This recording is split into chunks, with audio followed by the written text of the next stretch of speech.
পূর্ব দিকে সূর্যের দেখা মিলেছে, তার সাথে হালকা কুয়াশার আভাস। বাহ, কি মনোরম পরিবেশ! তারা সবাই শীতের পোশাক নিয়ে নিয়েছে, কারণ গ্রাম অঞ্চলে শীত পড়ে গেছে। হিমেল কল দেওয়ার সাথে সাথে আরশি তার দু বান্ধবীকে নিয়ে বেরিয়ে পড়েছে।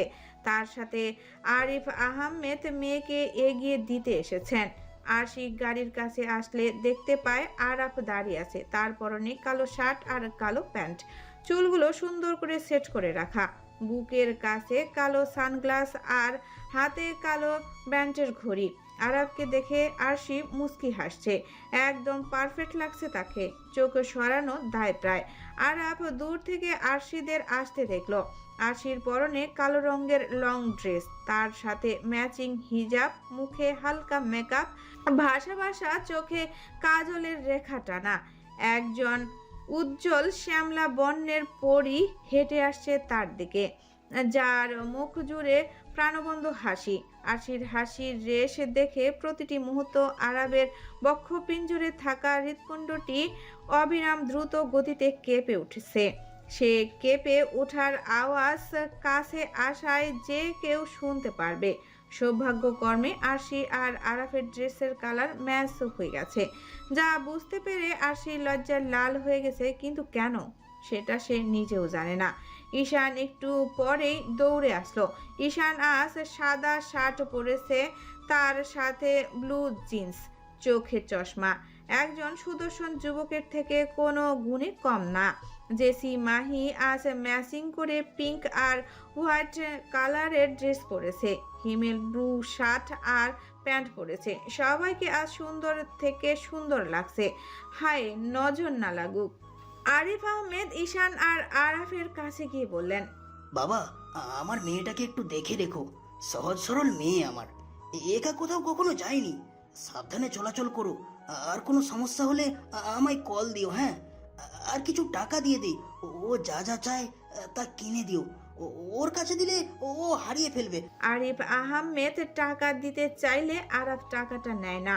সি আঙ্কেল, কি করছেন? আরশি আমাদের বন্ধু, ওর কিছু লাগলে সেটা আমরা দেখে নিব। আপনি কোনো টাকা দিয়েন না। আরশিকে আমরা সবাই দেখে রাখবো, আর আপনি খোঁজ নিতে থাকবেন। যদি আরশিকে কখনো ফোনে না পান তাহলে আমাকে বা ঈশানকে কল দিয়েন। অবশেষে গ্রুপ হ্যাপিনেস সুনামগঞ্জ ভ্রমণের উদ্দেশ্যে রওনা দিল। আরিফ আহমেদ মেয়েকে জড়িয়ে ধরে বিদায় জানালেন। আশি হাসি মুখে গাড়িতে চড়ে বসলো। গাড়ি ছুটে চলছে আপন গতিতে। ঈশান হঠাৎ হাসতে শুরু করলো। সবাই ওর দিকে তাকিয়ে আছে। আরাফ ঈশানের হাসির কারণ জানতে চাইলে সে বলল, আরশি রে, তোর খাচ্চর বাপ তোরে যেভাবে জড়িয়ে ধরে বিদায় জানাচ্ছিল, মনে হচ্ছিল মেয়েকে ঘুরতে নয় শ্বশুর বাড়িতে পাঠিয়ে দিচ্ছে। আর তোর বিশ্ববিখ্যাত বাপ কি বলে জানিস? তার মেয়েটা সহজ সরল, আমরা যেন ওর দেখে রাখি। জাস্ট ভাব, তোর বাপ যদি জানে তুই এক হাতে মানুষদের বোকা বানিয়ে নাকে দড়ি দিয়ে ঘুরতে পারিস, তাহলে বেচারা তোর বাপ 556 ভোল্টেজের শর্ট খাবে। ঈশানের কথায় আরশি আগুন হয়ে উঠছে আর ঈশান দাঁত বের করে হাসছে। ঈশান আরশির দিকে তাকে চোখ টিপ দিয়ে বলল, আসো বাবু, চকলেট খাবে? আমি তোমাকে করে করে পুরো সুনামগঞ্জ করাবো। তো বাচ্চা কান্না করো না, কেমন? তুমি হারিয়ে গেলে তোমার বাবা আমাদের গলায় সবার আগে চেপে ধরবে। তার থেকে ভালো তোমাকে কোলে করেই ঘোরাবো। সবাই একই সঙ্গে হাসে। আরাব জানে এরা কেমন, তাই সে আর কিছুই বলল না। আরাব ও ঈশানের কথা শুনে হেসে যাচ্ছে। আরশির মন আজ বড্ড ফুরফুরে, তাই সে আজ ঝামেলা চায় না। তাই বন্ধুদের ঠাট্টায় তার কিছু যায় আসে না। সবাই মজা করে যাচ্ছে আর আরশি তা মুখ বুজে সহ্য করছে। শুরু হলো তাদের আনন্দের ভ্রমণ। কেমন কাটবে তাদের আনন্দের দিনগুলো, সেটা কাল উপভোগ করব। ঢাকা শহরের ব্যস্ত পিচ ঢালা রাস্তায় অবিরাম ছুটে চলছে গ্রুপ হ্যাপিনেসের ট্যুরে যাওয়ার গাড়ি। সবাই নিজ মনে গল্প করতে ব্যস্ত। সকালের সূর্য আলো প্রায় চারিদিকে ছড়িয়ে পড়েছে। সবাই যেখানে গল্প করে সময় পার করছে, সেখানে আরশির সিটে মাথা রেখে দিব্যি নিজের মতো ঘুমাচ্ছে। আরাব আরশির স্নিগ্ধ মুখটার দিকে তাকিয়ে ভাবছে, মেয়েটা এত মায়াবিনী কেন? একদমই মায়াকন্যার মতো।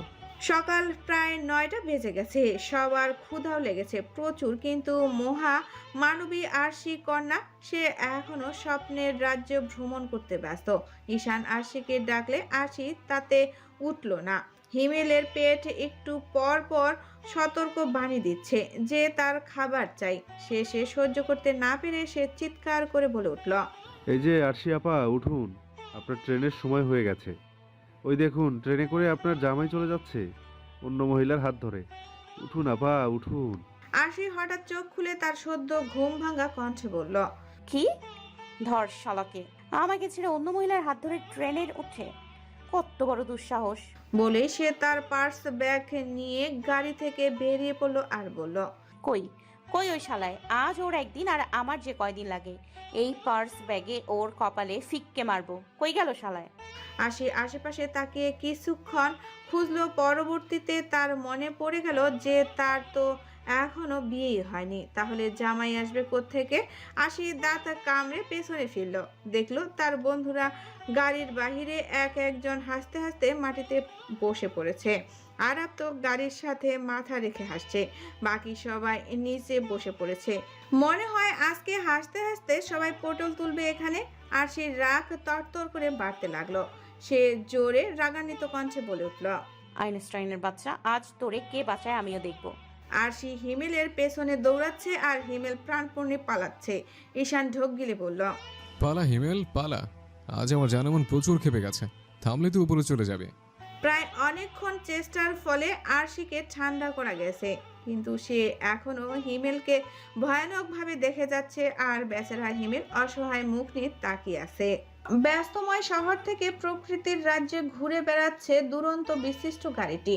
দুপুর গড়িয়ে প্রায় এখনো তারা তাদের গন্তব্যে পৌঁছাতে পারেনি। আরশির আব্বু প্রায় প্রতি ঘন্টায় কল দিয়ে খোঁজ নিচ্ছে।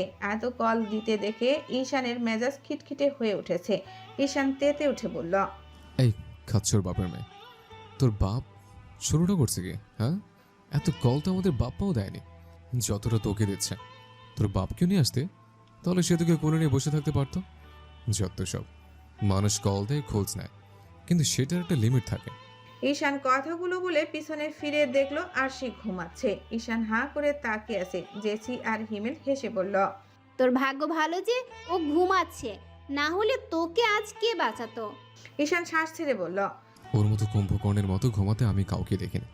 ভাগ্যিস আমার কথা শোনেনি, নইলে আমার চুলগুলো আর থাকতো না। 4টা বেজে গেছে প্রায়। গ্রুপ হ্যাপিনেসের প্রায় গন্তব্যের কাছে চলে এসেছে। সুনামগঞ্জ জেলার বিন্নাকুলি গ্রামে এসে পৌঁছেছে তারা। এখন গন্তব্য খানবাড়িতে যাওয়ার। আরশির ঘুম ভাঙার পর থেকে হাসতে হাসতে গল্প করেই যাচ্ছে। আরাব আরশির হাসি দেখতে ব্যস্ত। মেয়েটার জীবন যে আনন্দ ফিরে এসেছে এতেই সে অনেক খুশি। ভাবতে ভাবতে আরাব অজান্তেই হেসে ফেলল। বিকেল হতেই তারা পৌঁছে গেছে খানবাড়িতে। বাড়ির সদর দরজায় আব্দুল স্যার দাঁড়িয়ে আছেন। আরশি গাড়ি থেকে নেমে আব্দুল স্যারকে জড়িয়ে ধরে বলল, কেমন আছেন স্যার?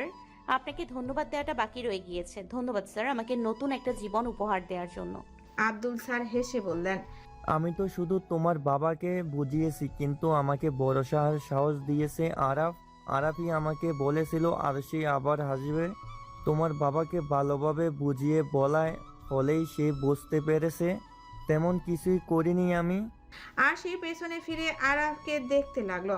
আরাফ হেসে আবার সাথে কথা বলছে আর গাড়ি থেকে লাগেজ নামাচ্ছে। সবাইকে নিয়ে আব্দুল স্যার বাড়ির ভেতরে প্রবেশ করলো। বাড়িটা সত্যি অনেক বড়। বাড়ির নাম খান ভিলা। সবাইকে দোতলার 2টো ঘর দেওয়া হলো। একটা ঘর মেয়েদের জন্য আর অন্য ঘরটি ছেলেদের জন্য। ঈশানরা সবাই ডাইনিং টেবিলে বসে আছে, শুধুমাত্র আরশি বাদে। হিমেল ভ্রু কুঁচকে বলল, আরশি আপার জন্য সবসময় আমাকে ভিক্ষুকের মতো বসে থাকতে হয়। মাহি হেসে বলল, তুই তো ভিক্ষুকই। ঈশান মাহিকে থামিয়ে বলল, থাম তুই, আমার বন্ধুকে ভিক্ষুক বলিস কোন সাহসে? মাহি চুপ করে গেছে ঈশানের কথায়। আর হিমেলের চোখ চকচক করছে। এই প্রথম ঈশান তার মনের কথা বলছে। ঈশান ভ্রু কুঁচকে বলল, খবরদার, আর কখনো ভিক্ষুক বলবি না, বলতে হলে ফকির, মিসকিন বা ছ্যাঁচড়া বলবি। সবাই হেসে উঠল আর হিমেল অবাক হয়ে গেছে। সে কেন ভুল হয়ে যায় বারবার।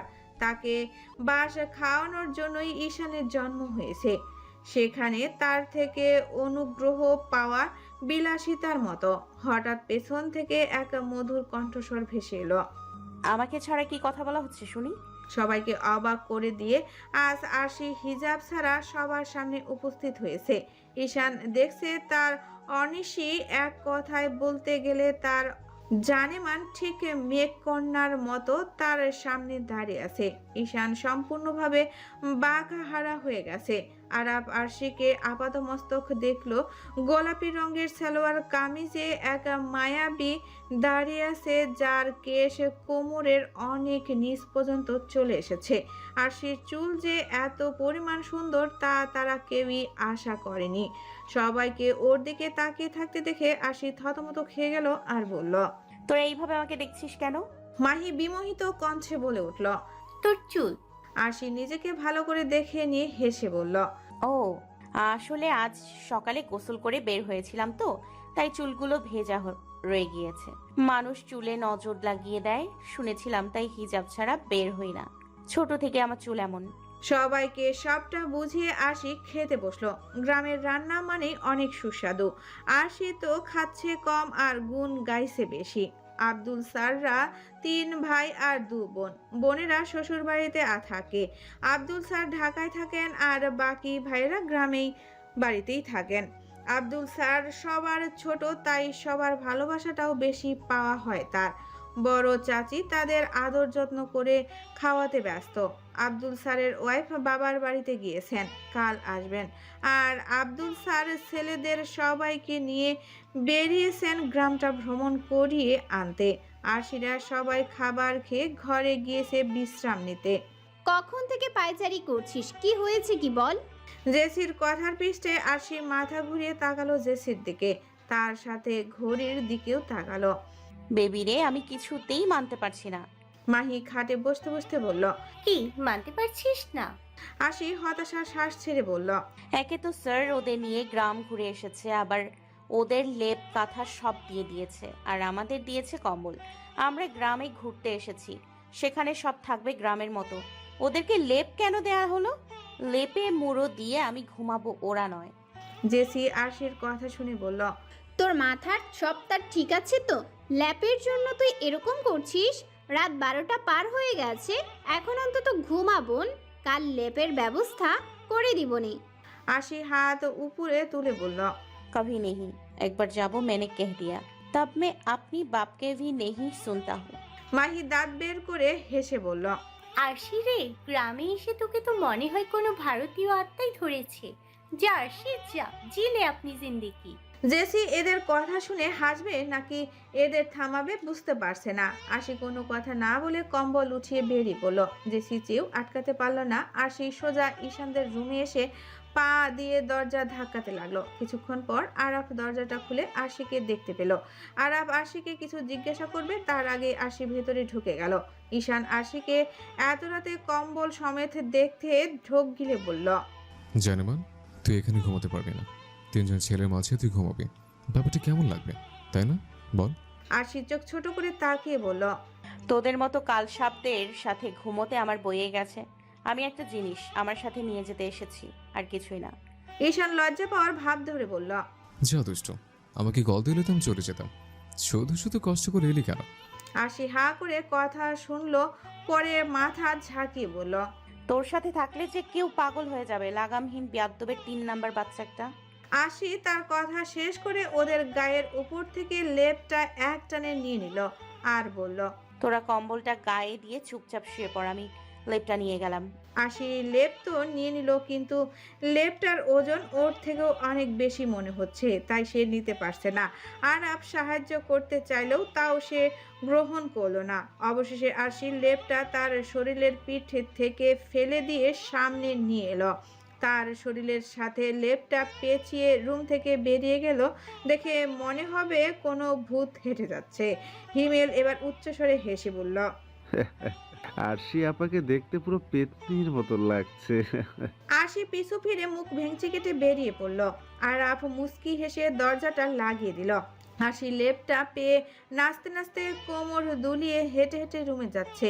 এরই মধ্যে নিচ থেকে কেউ জোরে চিৎকার করে উঠল, ভূত ভূত মাগো, আমাগো বাড়িয়ে ভূত আইয়া পড়ছে। কে আছো গো? ও চাচা গো, আয়ো দেখা যাও, আমাকে বাড়িতে ভূত আইছে। আশি ভূত শুনে নিচে তাকালো আর উচ্ছ্বাসিত কণ্ঠে বলে উঠল, এই ভূত কোথায়? আমি জীবনেও ভূত দেখিনি। এই জেসি বেরিয়ে আয়, দেখ গ্রামে ভূত পাওয়া গেছে।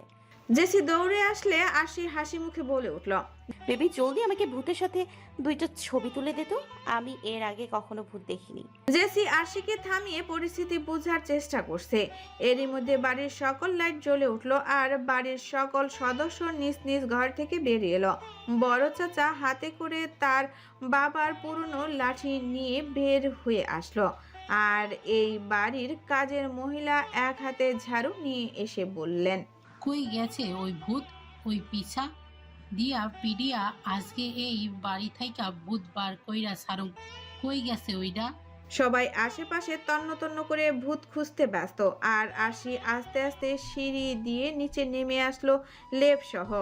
আশিকে দেখে মেজো চাচা চিৎকার দিয়ে বলে উঠলেন, ওই যে ভূত, মা রে এইটা রে, দাঁড়াইয়া রে, দেহ পিঠা দিয়া বাড়ি দেও।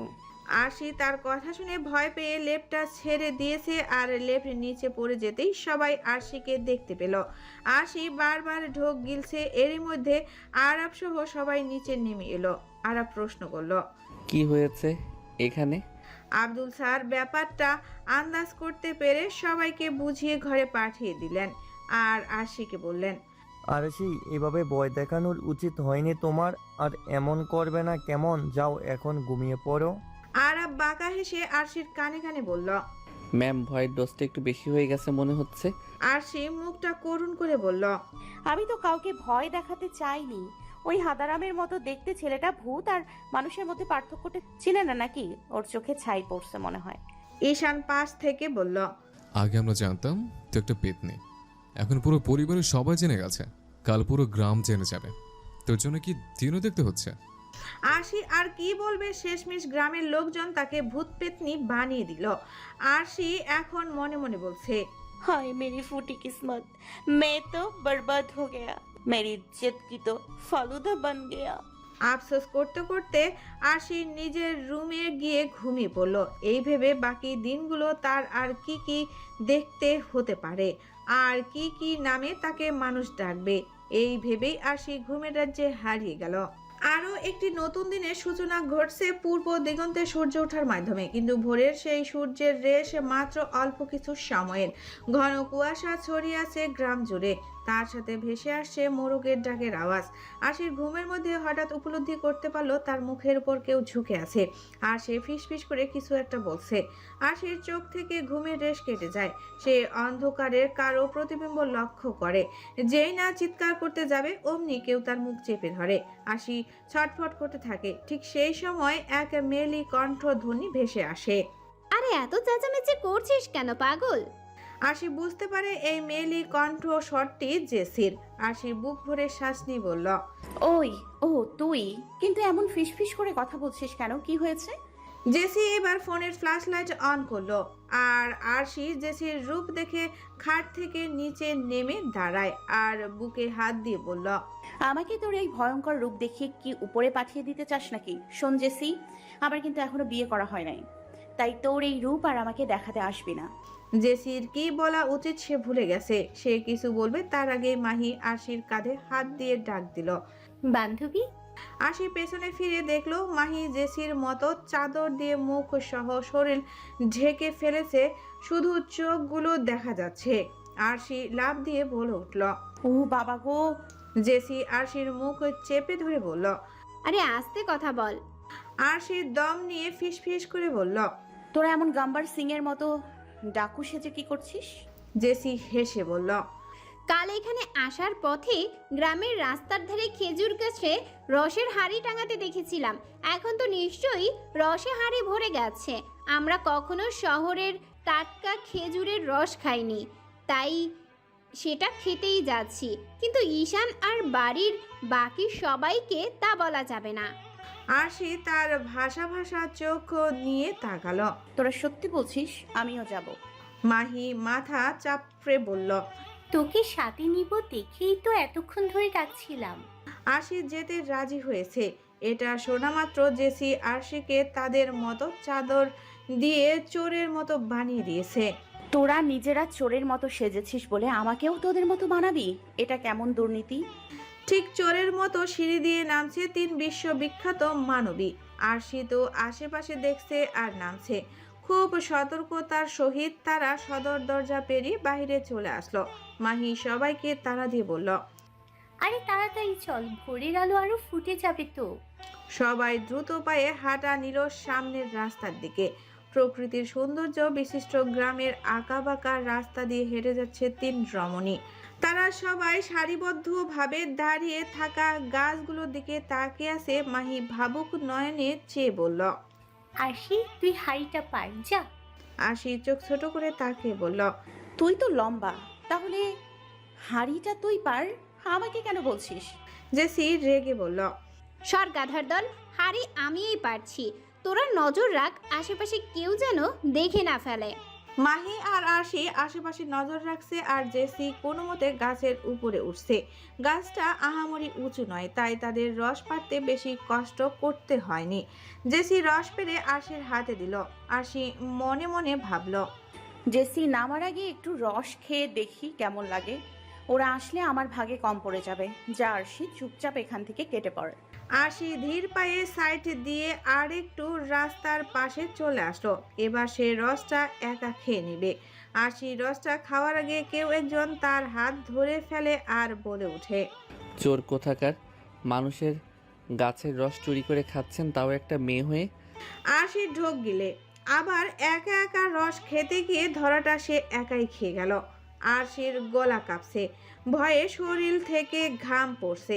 আশি পেছনে ফিরে বলল, আসলে আঙ্কেল হয়েছেটা কি? আশি পেছনে ফিরে দেখলো একটা আঙ্কেল। কোথায়? এটা তো আরাফ। আর আরাফের পাশে আরেকটা ছেলে। কিন্তু কিছুক্ষণ আগে যে কণ্ঠস্বর সে শুনেছিল সেটা তো আরাফের ছিল না। আশি কিছু বলার আগে দেখতে পেল ওই ছেলেটা কড়া মেজাজে তেতে উঠেছে। এই মেয়ে, লজ্জা করে না অন্যের গাছ থেকে রস পেড়ে খেতে? এতটা বেয়াদব কেন তুমি? আশির আর সহ্য হলো না, সে রেগে বলল, বেয়াদব তোর নানি। ছেলেটা থতমত খেয়ে গেছে আর আরাফ মেয়েটার চোখের দিকে তাকিয়ে আছে। হঠাৎ আরাফের ঠোঁটের বাঁকা হাসির রেখা দেখা গেল। আশির হাতটা ছেড়ে দিল সে। পাশে থাকা ছেলেটা বলল, কি বললি? আমার নানিকে গালি দিয়ে কথা বলিস? তুই জানিস আমি কে? দাঁড়া তুই। ছেলেটা আরশির হাতের বাহু ধরতে নিলে আরাফ ছেলের হাতটা ধরে ফেলে। এরই মধ্যে তার চোখের কিছু অংশ লাল বর্ণ ধারণ করেছে। তাও সে ভদ্রতার সহিত বলল, ভুল জায়গায় কখনো হাত দিতে হয় না, দেখা যাবে সেই হাতই আর নেই। আরাফ বিমোহিত কণ্ঠে কথাটি বলল, যার অর্থ কারোর বোধগম্য হলো না। আরশি চুপি চুপি চলে যেতে নিলে আরাফ আরশির হাত আবার ধরে ফেলে। আরাফ নিজেকে ঠান্ডা রেখে আরশির দিকে তাকিয়ে বলল, ম্যাম, এত সকালে আপনি এখানে কেন? আরশি বুঝে গেল যে সে ধরা পড়ে গেছে। আরশি এবার নিজের চাদরের ঢাকা মুখটি বের করলো। আরশির মুখের করুণ চাহনি দেখে আরাফ মুচকি হাসলো। আরাফ একটা কথা বুঝে গেছে যে তার রাগ নিবারণের কারণটাই হলো আরশি। আরাফের পাশে থাকা ছেলেটা আরশিকে দেখে চোখ বড় বড় করে তাকালো। আরশি নিজের অসহায় মুখ নিয়ে কিছু বলবে তার আগে আরশি আর জেসি দুজনে কোত্থেকে এসে আরশিকে মারতে শুরু করলো। সেটা শুধু নামেই মারা, কারণ এই মারে কেউই ব্যথা পাবে না। জেসি রেগে বলল, শয়তান মেয়ে একটা ধোকাবাজ, আমাদের ফেলে একা একা খেয়ে নিলি। আরশি ওদের থামিয়ে বলল, খেতে পেলে তো, ওরা খাওয়ার আগেই বকাবকি শুরু করে দিয়েছে। মাহি আরাফকে দেখে বলল, আরফ ভাই, তুমি এখানে কেন? আর বাকিরা সবাই কোথায়?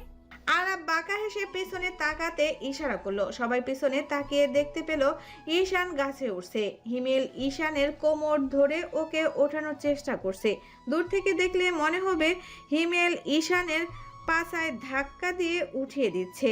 আশি এদের দেখে বলল, এরা এরকম করছে কেন? ঈশানের মতো হাতিকে কি ওই হিমেল্লার মতো পাটকাঠি ওঠাতে পারবে? সবাই হাসছে আর মাহি তো বলেই ফেললো। ধাক্কা মারো, হেইয়ো। তারা সকলে মিলে ওদের কাছে আসলো, কিন্তু ওরা এটা লক্ষ্য করেনি। ঈশান হঠাৎ বলে উঠল, এই আইনস্টাইনের বাচ্চা, আরো জোরে ধাক্কা মার। উপর উঠতে না পারলে রস উদ্ধার করবো কিভাবে? হিমেল ভ্রু কুঁচকে বলল, ধুর, তোর মতো ভারী দেহ বিশিষ্ট প্রাণীকে কি আমার মতো চিকন মানুষ উপর তুলতে পারে? ঈশান ধমকে সুরে বলল। খবরদার আমাকে মোটা বলবি না, তাহলে তো সব দাঁত আমি খুলে নেব। হিমেল বলল। কথা কম বলে রসটা পার না রে আমার বাপ, ধরা খেলে একটা মারও নিচে পড়বে না। ঈশান ঝাঁস নিয়ে বলল। বাপ ডাকিস কেন হারামি? আমার কি খেয়ে দেয় কাজ নেই? আমার জানামকে ছেড়ে তোর মার কাছে যাব? ঈশানের কথা শেষ হতেই সে তার পেছনে ব্যথা অনুভব করলো। আবার একই রকম মনে হলে সে দাঁতে খিসে বলল। হেবেলের বাচ্চা, তোর কত বড় সাহস আমার বাচ্চা মারিস? জানিস এটা মূল্য কত? এরকম তোর থাকলে তুই বুঝতে। হিমেল ঢোক গিলে বলল। আমি কিছুই করিনি, তোর জানে মানি তোর পাছা ফুটো করে দেবে। হিমেলের কথা শোনা মাত্রই ঈশান পেছনে তাকিয়ে দেখলো আর সেই লাল চক্ষু নিয়ে তাকিয়ে আছে তার দিকে, আর তার হাতে এক বড় পাট কাঠি। ঈশান আরশিকে দেখে ভুবন বুলানো হাসি দিয়ে বলল। তোকে তো কিছু বলিনি জানেমান, তাহলে আবার নির্দোষ পেছনটার পেছনে পড়ে আছিস কেন? আশি দাঁত খিসে বলল। নিচে নাম বেয়াদ্দব, এই লাঠি দিয়ে পিটিয়ে তোর লাগামহীন কথাবার্তা সব ঠিক করে দিব। নিচে নাম এক্ষুনি। ঈশান গাছটিকে আরো শক্ত করে ধরে বলল। আমি সারা দিনে ওর নামবো না। সবাই এদের কথা শুনে হেসেই যাচ্ছে। অবশেষে ঈশান নেমেছে হাঁড়ি নিয়ে। আরশি ঈশানের হাত থেকে রসের হাঁড়িটা টান দিয়ে নিয়ে খেতে শুরু করলো, আর ঈশান তা দেখে বলল। লে হালুয়া, গাছের চোরে পাছে এতগুলো বাড়ি খেয়ে গণধোলার ভয়কে জয় করে রস পেরে আনলাম, আর আমার কপালে জুটলো না। এটা কোনোদিনই জাতি মেনে নেবে না। আশি ভেংসি কেটে রস খেতে লাগলো আর উচ্ছ্বাসিত কণ্ঠে বলল। খেজুরের রস খেতে এত মজা, আহ কি শান্তি। ঈশান ভাব নিয়ে বলল। এই যে ধন্যবাদ, এদিকে ফিক্কে মরণ। আরশি ঈশানকে একদমই পাত্তা দিল না, বরং সে আরাফের দিকে রসের হাঁড়িটা এগিয়ে দিয়ে বলল। এই নাও রস খাও, বিশ্বাস করো এটা সত্যি অনেক মজা। আরাফ আরশির হাত থেকে রসের হাঁড়িটা নিল, কিন্তু সে সবার চোখের আড়াল হতে চাইছে। সবাই যখন ঘাসের উপর বসে গল্প করতে ব্যস্ত, ঠিক সে সময় আরাফ হাঁড়ি থেকে রসটা পান করে। আরশি যেখান দিয়ে রসটা খেয়েছিল ঠিক সেই একই জায়গা দিয়ে আরাফ রসটা পান করেছে। রসটা খেয়ে আরাফ নিজ মনে হাসছে। আরাফের রস খাওয়ায় কেউ একটা খেয়াল করেনি, কিন্তু জেসির চোখ থেকে ব্যাপারটা আড়াল হতে পারেনি। জেসি আরাফের কাছ দেখে ঠোঁটটা প্রশস্ত করে হেসে ফেলল। সবাই গল্প করতে করতে অনেকটা সময় পার করে ফেলেছে। এখন সবাই বাড়ি ফেরার উদ্দেশ্যে রওনা দিবে। আরাফ গাছের মালিককে রসের যথাযথ মূল্য পরিশোধ করে দিল। তারা মজা করে কাজটা করেছে ঠিকই, কিন্তু কারোর রেজিক তারা নষ্ট করবে না। আরশি আজ সাদা রঙের লং জামার সাথে কোটি পরেছে, সাথে ম্যাচিং হিজাব। আরশি সিঁড়ি দিয়ে নেমে নিচে এসে দাঁড়ালো।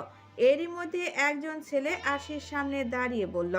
সরি ম্যাম, আসলে আপনাকে সকালে অনেক বাজে বাজে কথা বলে ফেলেছি, আমাকে প্লিজ ক্ষমা করে দিবেন।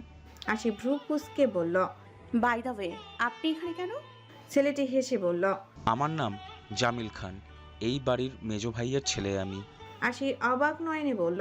তাই তো বলি, আব্দুল স্যারের সাথে আপনার এত মিল কেন? ক্ষমা চাওয়ার প্রয়োজন নেই, ওই একটু আধটু হয়েই থাকে। জামিল হেসে বলল। তা আপনার নাম কি জানা যাবে ম্যাম? আরশি কপালে কয়েকটা ভাঁজ ফেলে বলল। অরুণিকা আহমেদ আরশি।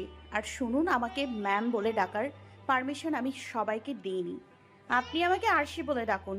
সিঁড়ি দিয়ে কেউ নিচে নামছে। সেই আওয়াজ পেয়ে আরশি পেছনে তাকালো। আরাফ আসছে। তার পরনে কালো প্যান্ট, সাথে সাদা শার্ট, চোখে কালো সানগ্লাস। উফ, মারাত্মক লাগছে তাকে। আরশির সাথে আরাফের আবার ড্রেসের কালার ম্যাচ হতে দেখে আরশি মুস্কি হেসে ফেলল। আরাফকে দেখলে আর ভেতরে এক অন্যরকম অনুভূতির অনুভব হয়। সেই অনুভূতি ব্যাখ্যা করতে সে ব্যর্থ। আরাফ নিচে নেমে আরশিকে দেখে হেসে বলল। কি ব্যাপার ম্যাম, আজ এত সাজগোজ ঘুরতে যাবেন নাকি? তা আপনার বাবাকে বলেছেন তো যে আপনি ছেলেদের সাথে নিয়ে গ্রাম ঘুরতে যাচ্ছেন? আরশি রেগে গিয়ে বলল। মজা নিচ্ছ তো? নাও, আজ তোমরা নিচ্ছ, সময় হলে আমিও সব সুদে আসলে ফিরিয়ে দিব। কথাটা বলা শেষ করে সে আরাফের চোখ থেকে চশমাটা নিয়ে নিজের চোখে পড়ে হাসতে হাসতে বাড়ির বাইরে চলে গেল। আর আরাফ মুস্কি হেসে বিড়বিড়ালো। পাগল মেয়ে একটা। জামিল সম্পূর্ণ দৃশ্য নীরব দর্শকের মতো দেখে গেল।